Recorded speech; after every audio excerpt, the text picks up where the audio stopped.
When my husband's adult daughter screamed and accused me of attacking her at a crowded family barbecue, I looked to him for defense. Instead, he gripped my arm coldly and whispered, "Apologize to her right now or leave my sight." The entire yard went dead silent, 20 pairs of eyes staring at me like I was a monster. I didn't shed a single tear. I just calmly turned around, walked out to my car, and drove away. My husband and his daughter smiled, thinking they had finally broken me and won the ultimate power struggle. They thought I was driving home to pack my bags in shame. What they didn't know was that the house they were returning to wasn't actually his anymore. Follow my story until the end to see how a single plate of spilled food exposed a multi-million-dollar betrayal, and comment the city you're watching from.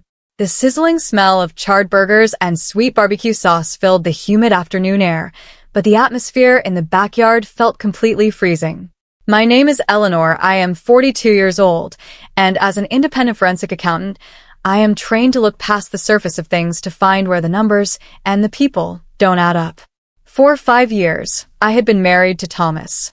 From the very day we exchanged vows, his 24-year-old daughter, Chloe, had made it her life's mission to treat me like an invading outsider who was occupying a space she didn't belong in.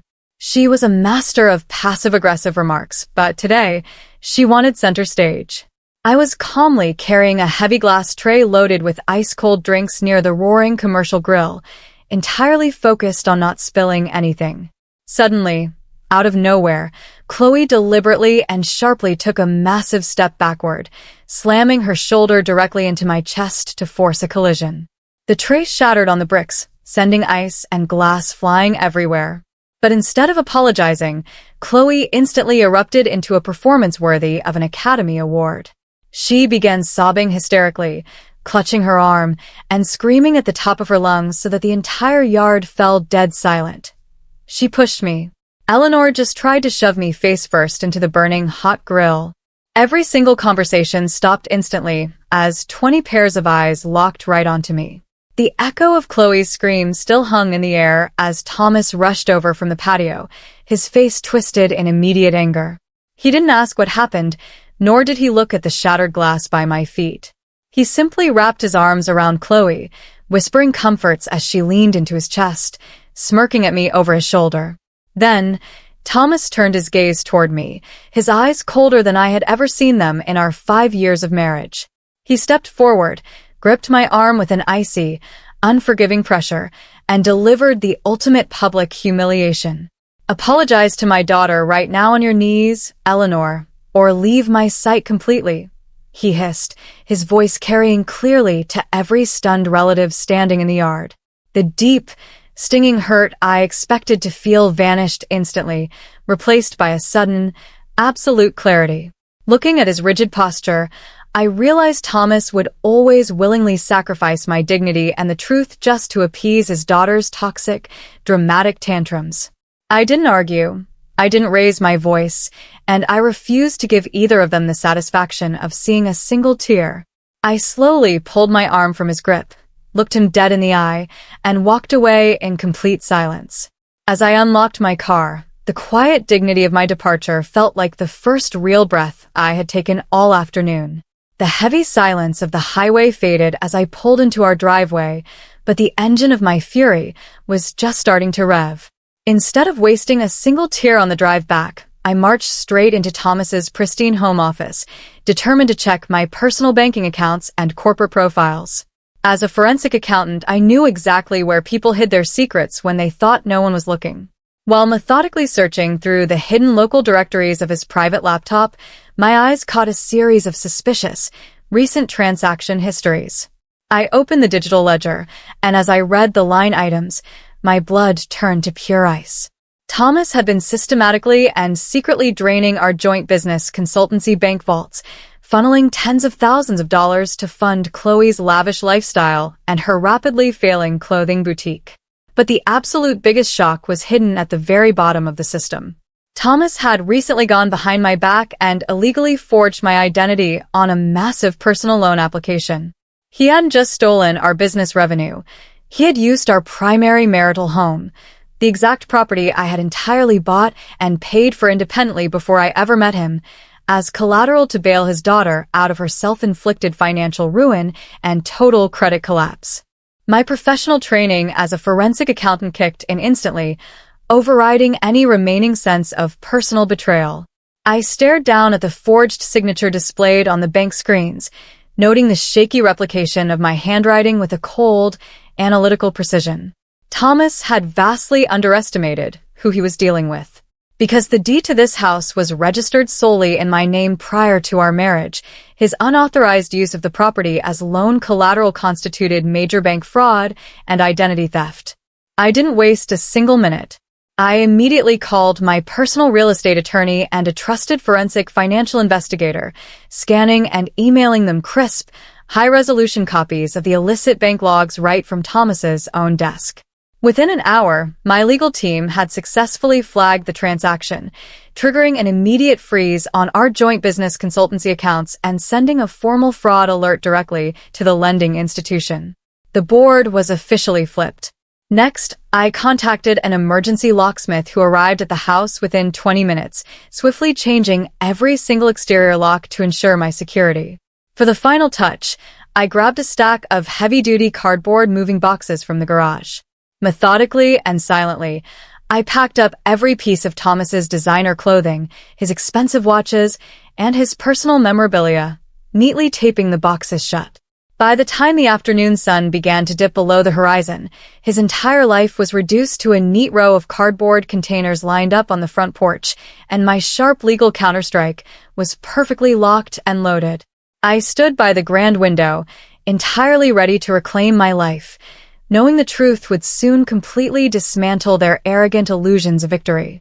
The low rumble of Thomas's car finally echoed in the driveway hours later, cutting through the quiet twilight. Through the window, I watched him and Chloe get out of the vehicle, still laughing and casually joking about their public victory over me at the family barbecue. Their smiles vanished into instant confusion when Thomas stepped up to the front door, inserted his key, and realized it wouldn't turn in the newly replaced deadbolt. Chloe let out an annoyed sigh, but her expression shifted to utter bewilderment as her eyes drifted to the neat row of heavily taped cardboard boxes containing all of Thomas's designer clothes lined up on the concrete porch. I turned the handle and calmly opened the door just a few inches, entirely composed and dressed in a sharp business suit.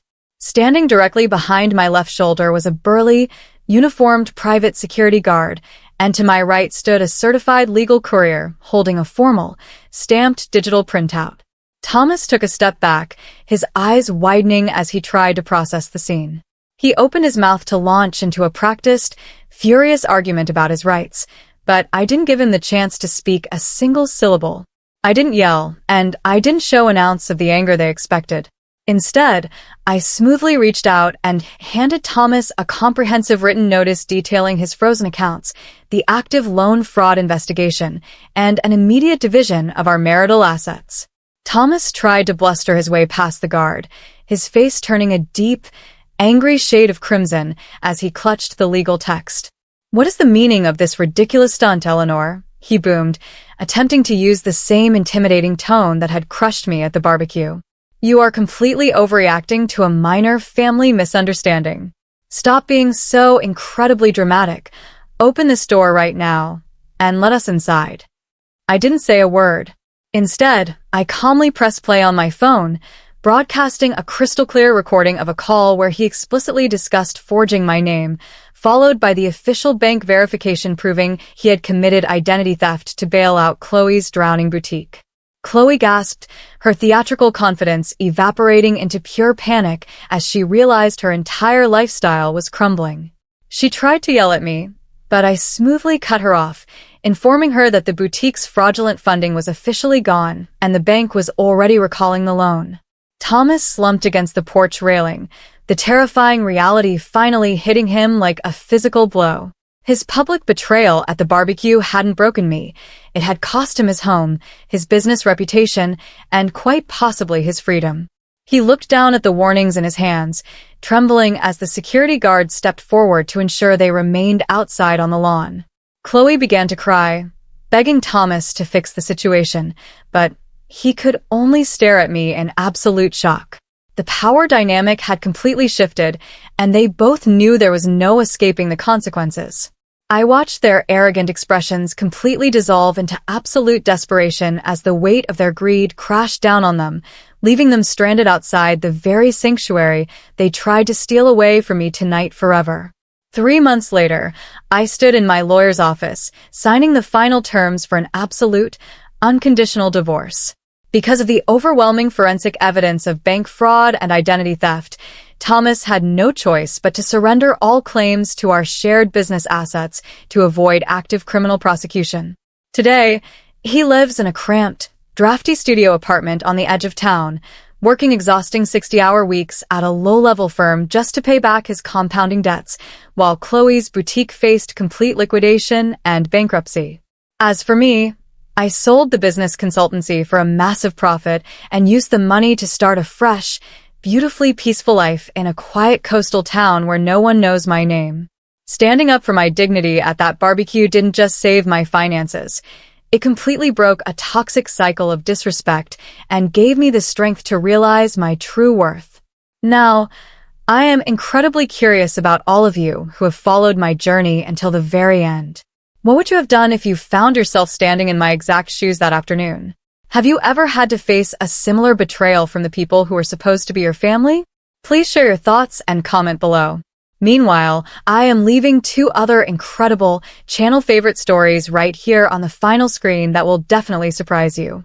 Thank you so much for watching, and I will see you in the next story.